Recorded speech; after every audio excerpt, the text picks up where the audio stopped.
It's strange how one sentence can change your entire life. I was sitting at my desk sipping lukewarm coffee when my phone buzzed. It was a message from my wife. "We need to talk when you get home." Just 7 words. No emojis, no punctuation, just enough to freeze the blood in your veins. I knew something was wrong. That night when I opened the front door, everything felt off. The silence was too deep, the air too still. The hallway, once cluttered with the kids' backpacks and shoes, was clean, almost suspiciously clean. I stepped into the living room and saw an envelope on the table. Her handwriting. I opened it. It wasn't a letter, it was a declaration. She was leaving me. No tears, no explanation, just facts. She was taking the kids. She had already filed for custody. The house would be hers, she wrote. The car, too. The savings were no longer joint, apparently. And in the final line, she added, "It's better for everyone this way. I've moved on. Please don't make this harder than it has to be." My hands shook as I folded the paper back. The rooms were already half empty. The photo frames were gone. The kitchen cabinets cleared out. Her clothes, her books, even her favorite coffee Mughal vanished. I sat down, stunned. We had been together for over a decade. We built this life brick by brick. We raised 2 amazing kids. We laughed, we cried, we fought, we made up, and now, just like that, it was all over. She had planned this, quietly, carefully. I checked our bank account, emptied. Our joint savings drained down to zero. The car was gone from the driveway. I called her phone, no answer. I called again, straight to voicemail. That night, I slept on the couch, not because I had to, but because I couldn't bring myself to walk into our bedroom. The sheets still smelled like her. My heart was breaking in real time. Over the next few days, more letters came. From her attorney, from the bank, from the school. One by one, parts of my life were legally reassigned to her. I didn't fight back. I didn't scream. I didn't even reply. I felt like a ghost in my own story. The hardest part was losing the kids. She had temporary custody, and with all her accusations and the paperwork things I won't even repeat her it, looked like she'd get permanent custody too. I was painted as the problem, the cold, distant father, the distracted husband, the man who never connected. It was a character assassination, and no one seemed to question it. I had nothing left, no family, no home, no car, no savings. I rented a tiny 1-bedroom apartment near my job and tried to piece myself back together. I started therapy, I journaled. I cried more than I thought a grown man could cry. And then, one day, as I was flipping through some old documents I brought with me in a box, I saw something. A piece of paper that I'd almost thrown away. It was the title deed to our home. I blinked. Looked again. My name. Only my name. 2 years ago, we refinanced the house. Her credit had been in bad shape, and the mortgage officer had recommended we use just one name for simplicity. I remember her saying, "What's the difference? We're married. It's all ours anyway."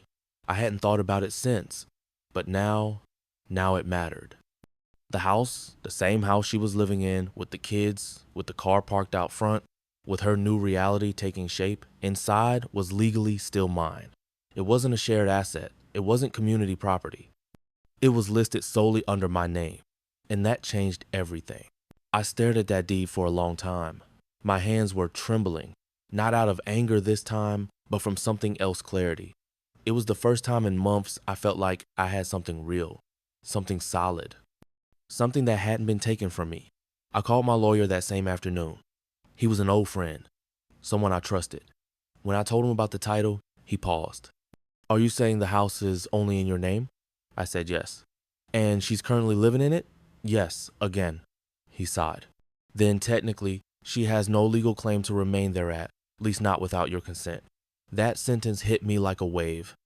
I had been pushed out of my own life, told to start over while she lived comfortably in the very home I was still paying the mortgage on. She had taken it all, except for the one thing that really mattered, the one thing she overlooked. I sat with that information for a while. This wasn't about revenge, not at first. It was about reclaiming something, about drawing a boundary, about not disappearing from my own story. I didn't want to make it messy. I didn't want a scene. But deep down, I wanted her to know I wasn't powerless. So we drafted a formal notice no thing dramatic, just a standard legal request to vacate the property within 30 days. We had it delivered through the proper channels. No confrontation, no shouting, just paper, cold and clear. A week later, she called me. Her name flashed on my screen and my heart pounded. I hesitated before answering. Hello? There was a pause. Then her voice shaky, unsure. You're kicking us out? My mouth felt dry. You left me, Sarah. You took the kids, the money, everything. You're living in a house that doesn't legally belong to you. Silence. Then she said something that stunned me. I didn't think you'd fight back. That broke me a little. Did she really think I would just vanish? Just let her rewrite everything and call it peace? I told her calmly, this isn't about fighting. It's about what's fair. I'm not trying to hurt you. I'm trying to stand up for myself. She didn't respond, just hung up. A few days later, I got an email from her attorney. They were contesting the notice, claiming it was unfair to the children to displace them. I get it. I love my kids. I would never want them to feel unsafe. But she wasn't thinking of fairness when she packed up and left with them without saying a word. I had rights too. I spent a decade working to pay for that house.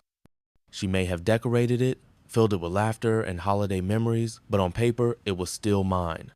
The court took weeks to sort through the back and forth. There were hearings, declarations, counter-arguments. My lawyer warned me it wouldn't be clean.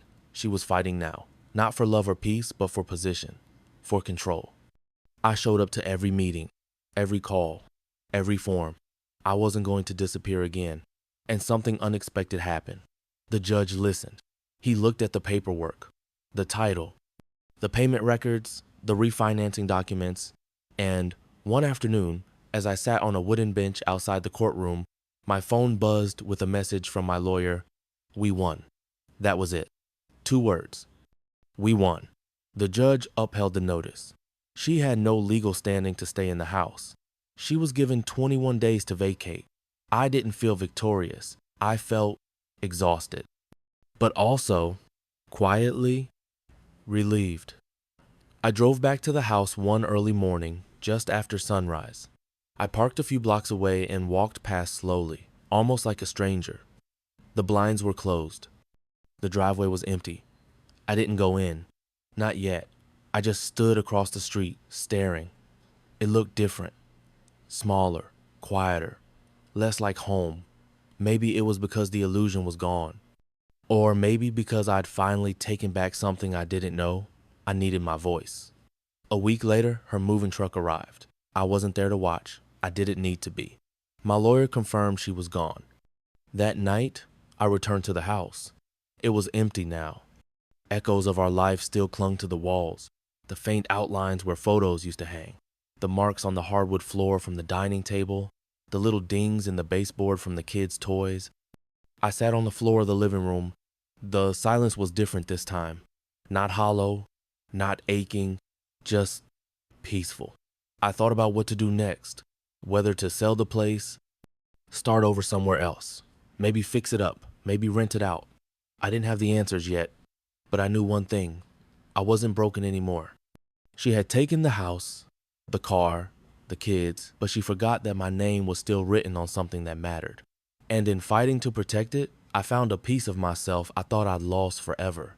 The house was quiet again, but not in the same way it had been when she first left. Back then, the silence felt like abandonment, like every corner echoed with betrayal. But now, after everything, the silence felt earned, peaceful. Like the storm had passed and I was still standing. I spent the first few nights sleeping in a sleeping bag on the living room floor.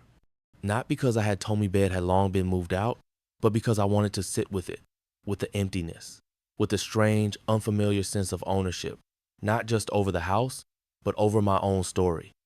I started small. I painted one wall in the kitchen. Then I fixed the broken cabinet door she always said we'd get around to someday. I replaced the curtains. It wasn't about making it ours again. It was about making it mine, slowly, quietly, in my own time. The kids' God, I missed them. At first, Sarah didn't let me see them, claimed the transition would be too confusing for them. But I filed for shared custody, and with the court support, we negotiated weekend visits. The first time I picked them up, they were quiet in the car, unsure, distant. But when we pulled into the driveway of what used to be their home, their eyes widened. My daughter whispered, "You're here again?" And I said gently, "Yes, sweetheart. I never really left." That weekend, we made pancakes. We watched cartoons. My son fell asleep on the couch with his head on my shoulder, like he used to before things fell apart. It wasn't perfect. There were awkward pauses, hard questions, but there was laughter too. And that meant everything. One evening, my daughter looked around the house and said, "Mom's new place doesn't feel like this." I asked her what she meant. She said, "It doesn't feel like home." And that nearly shattered me. Not out of pride or spite, but because it reminded me that home isn't furniture or walls. It's consistency. It's warmth. It's someone who stays. Sarah, to her credit, began to soften. Maybe it was seeing the kids so happy. Maybe it was guilt. Or maybe she simply realized that burning bridges doesn't build anything worth living in. We started communicating again, not as friends, not yet, but as two people who had to co-parent. The tension was still there, but the war was over. I kept working on the house. Bit by bit, room by room, I rebuilt not just the space, but myself. I got promoted at work, started cooking again, started laughing again, and one evening, standing in the kitchen where so much had fallen apart, I realized I was okay. Not healed all the way, not perfect, but okay. I think that's the part no one tells you about when life falls apart. You expect to feel broken forever. But then one day you're drinking coffee in your kitchen and notice the sunlight hitting the floor just right and realize it's beautiful again. Different, but beautiful. And here's the part I want you to remember. She took the house, the car, and the kids. She took my trust, my stability, my old life. But she forgot something critical, something she didn't see coming. That even when someone thinks they've taken everything from you, they can never take your name off what's truly yours. And I don't just mean paperwork. I mean your strength, your truth, your right to rebuild. You may be left with nothing but your name, and sometimes that's enough to start again. Today, the house feels different. It breathes again. It holds new memories. Not ones made out of revenge or bitterness, but of resilience, of quiet mornings, of second chances. And if you're listening to this wondering how to move forward after someone took everything from you, just know sometimes all it takes is one overlooked detail, one forgotten name, one reason to stay standing. And maybe, just maybe, that's where your story truly begins.